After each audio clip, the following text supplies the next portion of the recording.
आने वाले समय में अगर ऐसे आप लोगों का विश्वास और प्रेम रहा तो एक दिन ये बहुत बड़ा धाम बनेगा और लोगों का कल्याणकारी होगा, लोगों का भला मुफ्त में होगा और रहने और खाने की सुविधा मुफ्त में ही होगी।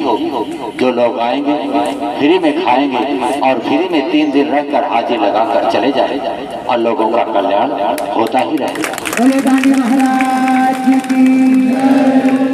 जय जय श्री राधे राधे।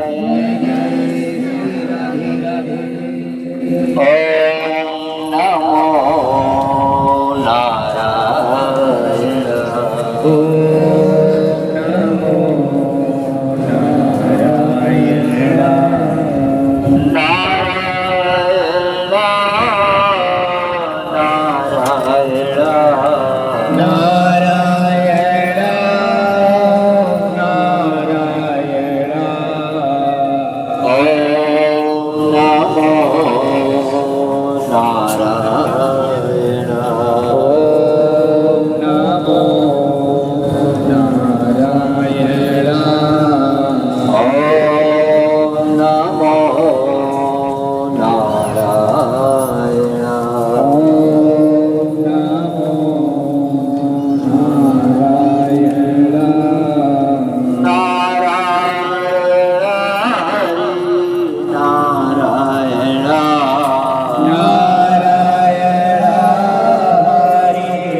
किसी देवता के सामने होने पर या किसी महात्मा के सामने होने पर या किसी दिव्य शक्ति के सामने होने पर अगर आपका मन ठहर जाए, मन दौड़ नहीं रहा है, तो समझ लेना कि यहाँ शक्ति है।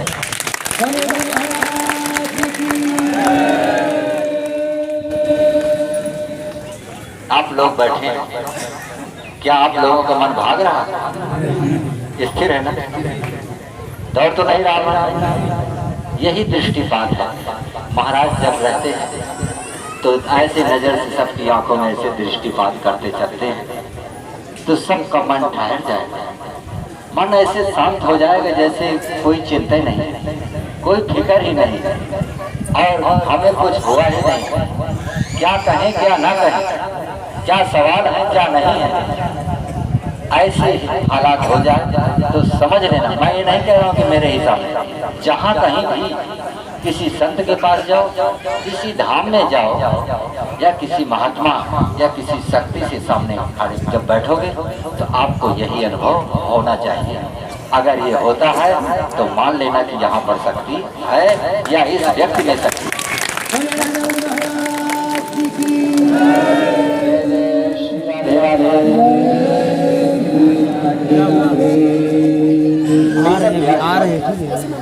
नाम सब जानते हैं। वेद व्यास जी का नाम जानते हैं, जिन्होंने ग्रंथ लिखा था, चारों वेद, पुराण और शब्द लिखे। वेद व्यास जी ने अपनी दृष्टि मात्र से ही संतान की प्राप्ति करवा ली। आप लोगों ने पढ़ा होगा, सुना होगा, श्रीमद् भागवत अम्बा अम्बे और अंबालिका जी जो गंगा पुत्र भीष्म लेके आए थे काशी नरेश की पुत्रियों को, तो एक तो भाग गई थी और दो को संतान दिलाने में कामयाब थे वेद व्यास जी, जो अपनी दृष्टि मात्र से ही पुत्र की प्राप्ति कराए। वही काम यहाँ भी हो रहा है। आज तक किसी स्त्री को मैंने टच नहीं किया, नजर मात्र से ही आशीर्वाद दे रहे हैं, और एक नहीं 400-500 महिलाओं को बाल बच्चे हो गए। वही काम कम 450 से ऊपर महिलाओं को संतान हो चुका, और उसका प्रमाण वही 10 कुंटल घंटा वही है जो बना है। जितना घंटा बना है समझ लो कि बाले बच्चा मिलने से बने और नौकरी मिले, यही प्रमाण है। तो हम चाहते हैं कि हम सब मिलकर महाराज की सेवा करें। हम भी, ये नहीं कह रहा हूँ कि हम सब मिलकर महाराज की सेवा करें और महाराज की जनता की सेवा करें। अपने आप तुम्हारा कल्याण होता रहे।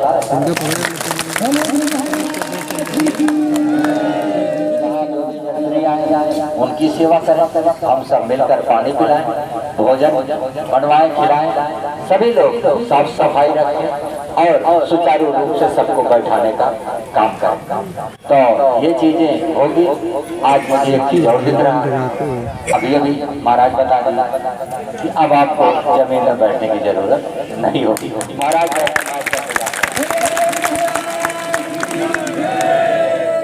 अभी बोले नहीं अच्छा नहीं लग रहा, हमारे भक्त मैट पर ही बैठे। अब मैट का भी इंतजाम हुआ, जैसे मिट्टी से ईंटा लगवाए, टेंट लगवाए, तो मैट भी लगेगा आपके लिए। मैट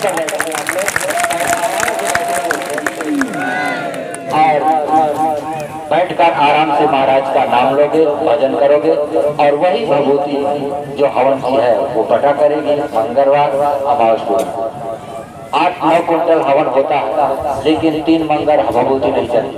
3 या 4 मंगर में साफ हो जाती है। 2 बोरी 3 बोरी भभूति निकलती है, एक चुटकी बढ़ते हैं तब भी साफ हो जाता है। तो उनकी कृपा है कि एक दाना भभूति भी किसी की जान को बचा सकता है, किसी का रोग। और उसको ऐसे नहीं यहाँ से ले गए कहीं गौखा में फेंक दिए, कहीं वहाँ फेंक दिए, नहीं। वो एक भभूति आप एक दाना हवन किसी के मुंह में डाल के देखिए। आप जहाँ फेंके हो उसी में से उठाना, और कोई बीमार है उसके मुंह में डाल देना और कह देना कि जय राजा महाराज, देखना उसको ना आराम मिल जाएगा।